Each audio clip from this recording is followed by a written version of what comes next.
In the region of Lower Junon, there's going to be a Level Boost Materia sitting right in front of you. And to get to this Level Boost Materia, all you have to do is make your way from Gabe's Ranch and follow this pathway just like this, loop around, come all the way down here, and there's Crater 1, Crater 2, and Crater 3. At Crater 3, this is where you're going to find this materia right in front of you. Let me tell you the importance of having a level boost materia. When you add a level boost materia to your materia slots and then look at the materia you add next to it, you can see that there is a star icon that levels the next one up even higher. For this example, my Fire and Ice Materia is now leveled up where I can use Fyra and Blizzara. When you take it off, you can see that now I don't have it anymore. The great use for this is to get a higher level materia when you link things on this to do more damage while you're still technically leveling the materia on its own. In this example, you can see on my Fire Ice Materia, I go ahead and use Fyra right on this bird. And that's just one of the essential materias that we will be covering in this video. Now, Junon is going to be really important for you to be aware of where you're going in the main story, because when you reach the main story up to where this girl is by this dock and you get this notification on your screen, do not hit yes, because I'm going to now show you exactly the stuff you can do in the area before you proceed, because you will not be able to return to Junon till chapter 7. One of the first things you have to do is immediately go over to this Chocobo challenge located on the map over here, where you will go through a bunch of obstacles in order to get Belle. Once you get Belle, you can go ahead and talk to the Chocobo farmer Gabe, who's going to give you a quest to go somewhere, collect some parts via a treasure hunt, and then you're going to come back to him and unlock something called the Chocobo carriage. This carriage will allow you to travel to any single Chocobo ranch that you may have unlocked in different regions. But for now, you'll only be able to go back to the grasslands and take the grasslands back to Junon. For completing this quest, you will receive something known as a Queen's Guard Bangle. Here's what it looks like on the screen, and it has a materia link slot, so you can link two materias up when you want to. Getting the Chocobo Bell and unlocking the Chocobo carriage is actually a little bit confusing, so I did a whole separate video on that if you want to check that out after this one. Now, within Gabe's Ranch, there is also going to be a vending machine, and when you open up that vending machine, you're going to obviously see some items, but I want you to scroll down to where the materia is, and there's going to be things such as the Luck Up Materia, which is going to be important to help you go ahead and do some critical damage. And just note that you can't stack it more than 100% to do crits, but it is there. It's quite expensive, but you should go ahead and grab one. The other one that you could grab while you're here is the Item Master Materia. This one is really good because it raises the efficacy of how an item is used during battle. In our previous materia video, we had an example showing it off where I used a potion during battle while having this materia on Cloud. It healed more than when I didn't have this materia equipped. So it does work. There is also a poison materia in the vending machine. Something interesting that you can do with the poison materia is go ahead and link it up with the level boost materia. It's going to cause the poison materia to go to 2-star. So instead of using Bio, you can use Biora, which is going to do even more damage over time. You can also choose to buy some of these items, the Alpha Dunk Bangle or the Wise Fox Bangle, because you're going to find better accessories as you go to different regions. So you might want to pick these up if you already don't have a better one than this, as they come with linked materia slots. You'll also find a shopkeeper at the Chocobo Ranch known as the Tack Shop. Now, in the tack shop, you can buy materials that you'll usually find when you walk around and pick up stuff. If you are someone who is not picking up items as you are traveling, well, that's what these shops exist for you to pick up items. But for those who have been listening to my videos from the start and picking up items all the time, well, you should be fine. There's also going to be the Chocobo Item Trading Exchange. This is where you're going to be using all your golden Chocobo feathers that you get from the fast travel locations at the Chocobo stops and from getting your previous Chocobos. Go ahead and buy some of these Chocobo accessories because they're not just for looks. They're going to be very useful later on during Chocobo racing. Now, when you go up to Chadley, he's going to have a lot of materia that you can buy. Every region has different materia for Chadley. Now, in order to get the points to buy this, you're just going to have to go around and start doing the world intel, but there are some really important ones over here. The first one is the Lightning and Wind Materia. Just like the Fire and Ice Materia, Lightning and Wind Materia is 2 materia for the price of 1. Which means when you have a materia slot, instead of having lightning and then a wind materia separately, this is just going to replace both of them by having it in one slot. That simple. The next materia is Magic Efficiency Materia. This one is really cool because it's going to basically lower the amount of MP needed to cast a spell. Here's an example of the Magic Efficiency Materia where I am going to be using Thunder. You can see where I have it equipped, the Thunder is going to be 3 MP, versus when I do not have it on, it's going to be 4 MP. And the more you level it up, the more lower the magic is going to cost. This one is the Item Economizer Materia. This is going to be extremely huge because you're going to be able to use potions or items without having to consume an ATB bar. Usually once that bar fills up is the only chance you get to use a potion. You can see that in this example, when I hit my command menu and then go to my items, I can actually use a potion. You can see the ATB bar is not even filled up.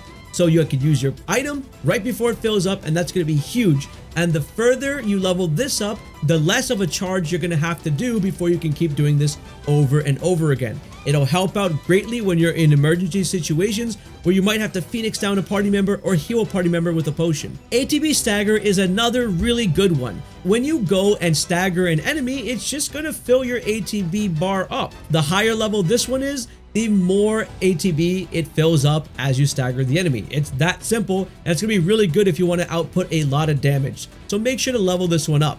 One of the things that you should always be doing when you are playing this game is assessing everything. This means from side quests to regular monsters to even combat assignments, because sometimes you'll get unique monsters in these scenarios. Now, speaking of combat challenges, there's a really good materia known as the Elemental Materia that you get. And Elemental Materia is going to be extremely overpowered because you can link it to any element you want. When I went ahead and added my Ice Materia to my Elemental Materia, I then fought this monster that was weak to ice, and it was saying that it was effective against it, and it was its weakness, so it was doing the work. Then I had an idea of trying to add a Fire and Ice Materia to an Elemental Materia by linking that, wondering if you can do 2 elemental damages at once. I tried this out, and then you can notice that my sword is actually showing up with fire attacks and ice attacks at the same time. You can even try the new materia from Chadley that can use thunder and arrow, so you can do a lot of cool stuff with this one. And to unlock this, you're gonna have to complete some Fiend Intel in order to get this one. Now there's another one for Spirit Up Materia. This is just gonna be your magic defense, but it's good to have depending on what boss you're going to be fighting, and this is also acquired by doing the Fiend Intel as well. Now, if you're able to assess a bunch of enemies in the Junon region, as well as reaching your enemy skill materia at level 2, and we talked about this that you can get it earlier in chapter 1, that you can get it in a combat assignment if you haven't, you're going to be able to go ahead and do the Biological Intel Breath of Life combat sim, and then unlock the Soothing Breeze attack. This one is really insane because you can see my characters literally fighting in battle here, and Cloud is going to stand still and use this skill, and that's going to just cause your entire party to start healing.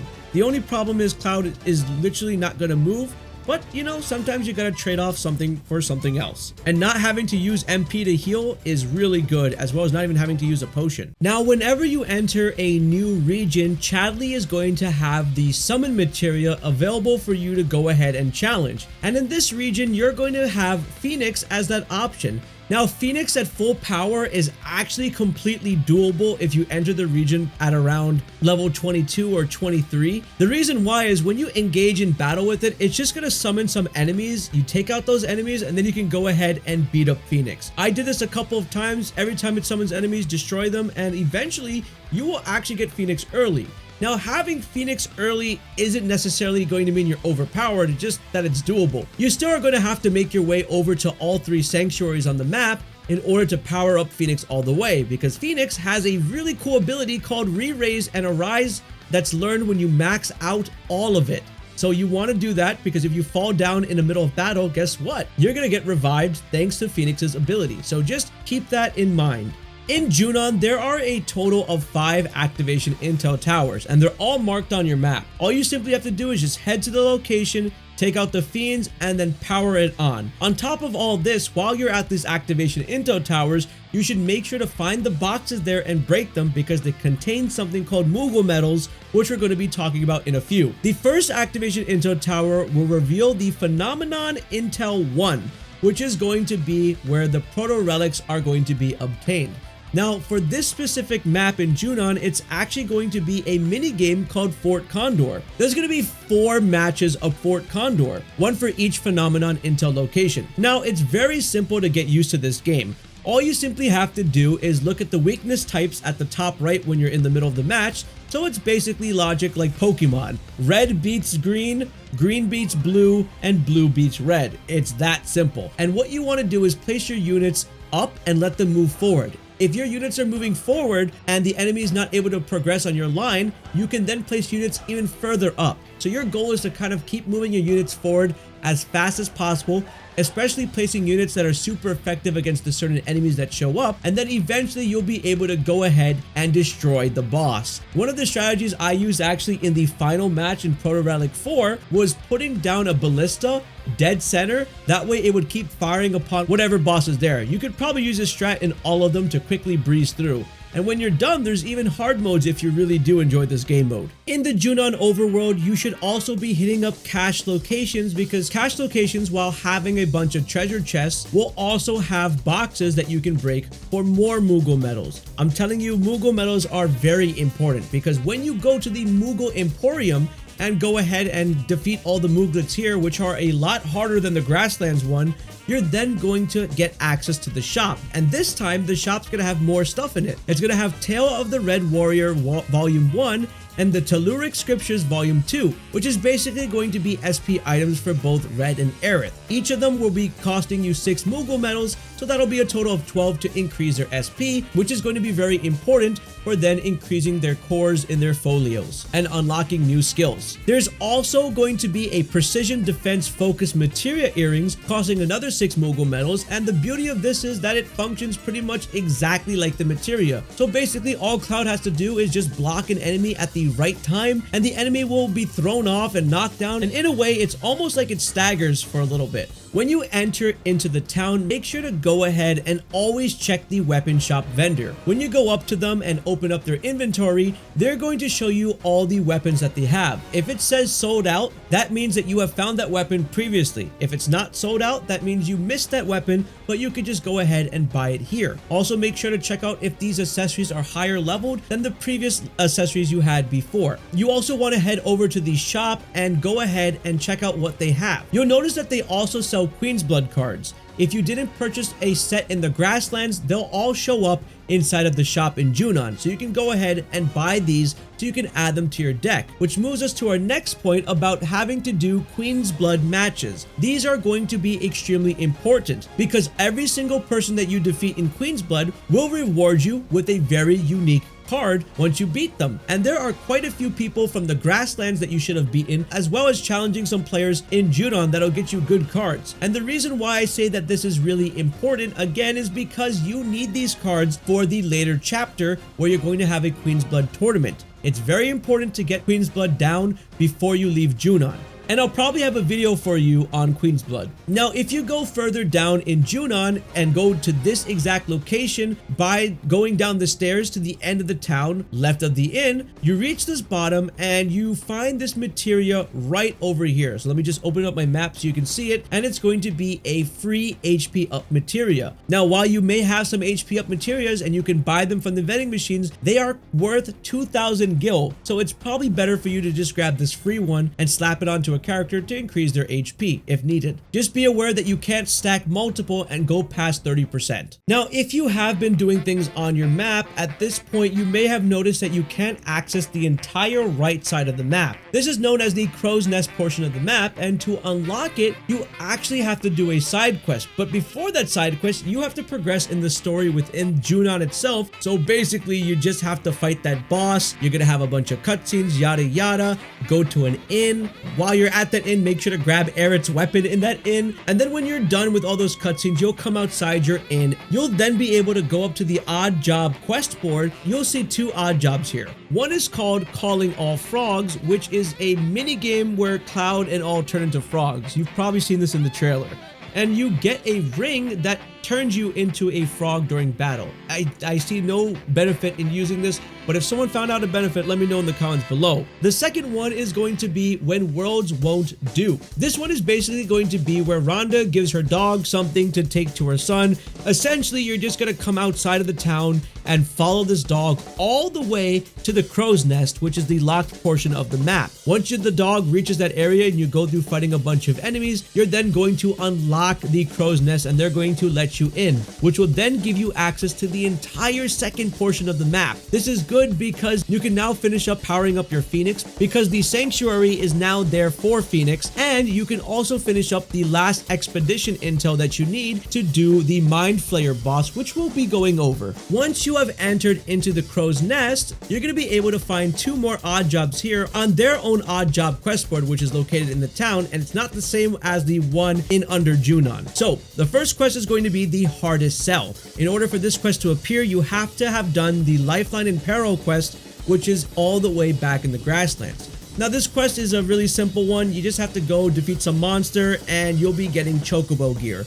Really cool Chocobo gear actually, so that's it, and you'll be improving your relationship with Red if you do this. Now another big one is going to be called Dreaming of Blue Skies. And without even going through this entire quest, the reward for this one is going to be the Warding Materia. So Warding Materia is going to be really interesting because it grants resistance to whatever materia you link to it that already has a detrimental status effect. And you can see on the right side, these are all the compatible materia that you can put on it. So you would want to take your Warding Materia, place it in a slot, make sure the slot links to something like poison. That way, when you get poisoned, it'll reduce the duration by 25%, and if you max out the Warding Materia, it'll then reduce the debuff all the way by 100%, which is probably really good to have. Use this specifically for certain bosses that cause these detrimental statuses or enemies that are giving you a very hard time. You'll be able to unlock the classified intel, which will put you up against the MindFlayer. And when you go ahead and assess the MindFlayer, you'll see that in order to pressure it, that you're going to just have to use synergy moves,